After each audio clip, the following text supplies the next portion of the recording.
اسلام سے پہلے ذرا یاد کرو اس وقت کو جب دنیا بھر میں عورتوں کی کوئی عزت وقار نہیں تھی، مردوں کی نظروں میں عورتوں کی حیثیت صرف اتنی تھی کہ وہ ان کی نفسانی خواہش پوری کرنے کا ایک کھلونا تھی۔ عورتیں دن رات مردوں کی خدمت کرتی تھیں، اتنا ہی نہیں بلکہ دوسروں کی محنت مزدوری کر کے جو کچھ کماتی تھیں وہ بھی مردوں کو دے دیا کرتی تھیں، مگر ظالم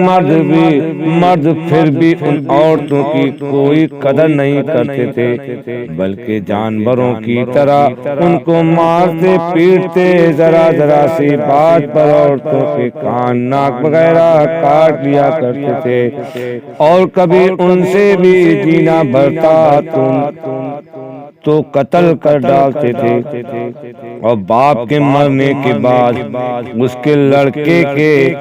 جس طرح باپ کی جائیداد اور دیگر سامان کے مالک ہو جایا کرتے تھے، اسی طرح اپنے باپ کی بیویوں کے بھی مالک بن جایا کرتے تھے، اور ان عورتوں کو زبردستی باندیاں بنا کر رکھ لیا کرتے تھے۔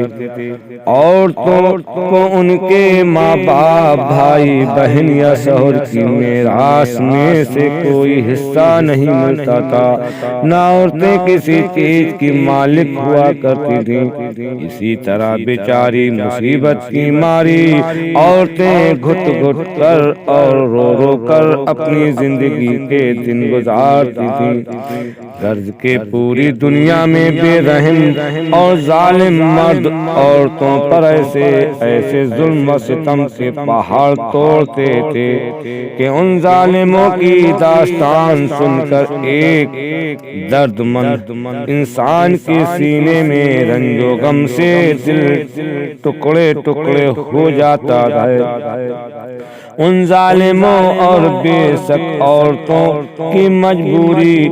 و لاچاری کا یہ عالم تھا کہ سماج میں نہ عورتوں کے کوئی حقوق تھے، نہ ان کی مظلومیت پر دادا فریاد کے لیے کسی قانون کا کوئی سہارا۔ ہزاروں برس تک یہ ظلم و ستم کی ماری دکھیاری عورتیں اپنی اس بے کسی اور لاچاری پر روتی ببلاتی اور آنسو بہاتی رہی، مگر دنیا میں کوئی بھی ان عورتوں کے زخموں پر مرہم رکھنے والا اور نہ ان کی مظلومیت کے آنسوؤں کو پوچھنے والا، اور درد دور تک نظر نہیں آتا تھا، نہ دنیا میں کوئی بھی ان کے دکھ درد کی فریاد سننے والا تھا، نہ کسی کے دل میں ان عورتوں کے لیے بال برابر بھی رحم و کرم کا کوئی جذبہ نہ تھا۔ بیوہ عورتوں کے ساتھ ایسے دردناک ظالمانہ سلوک کیے جاتے تھے جن کو سوچ کر کلیجہ منہ کو آ جاتا ہے۔ ہندو دھرم میں ہر عورت کے لیے فرض تھا کہ وہ زندگی بھر قسم کی خدمتیں کر کے شوہر کی پوجا کرتی رہے، اور شوہر کی موت کے بعد اس کی چیتا کی آگ کے شعلوں پر زندہ لیٹ کر سستی ہو جائے، یعنی شوہر کی لاش کے ساتھ زندہ عورت بھی جل کر راکھ ہو جائے، کیونکہ اب وہ دنیا کے لیے باقی نہیں رہی، اور جو بیوہ عورت بچ جاتی تو اگر اس کی بیٹی بڑی ہو گئی اور اس کی شادی ہو رہی ہے تو بیٹی کی ماں شادی کے منڈپ میں نہیں جا سکتی، کیونکہ وہ بیوہ ہے۔ اسی طرح باجاہ جگہوں پر یہ ظالمانہ دستور تھا کہ بیوہ ہو جانے کے بعد عورتوں کو گھر سے باہر نکل کر ایک چھوٹے سے تنگ و تاریک جھونپڑے میں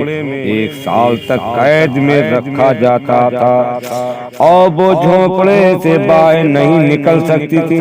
نہ غسل کر سکتی، نہ کپڑے بدل سکتی، کھانا پانی اور اپنے ساری ضرورتیں اسی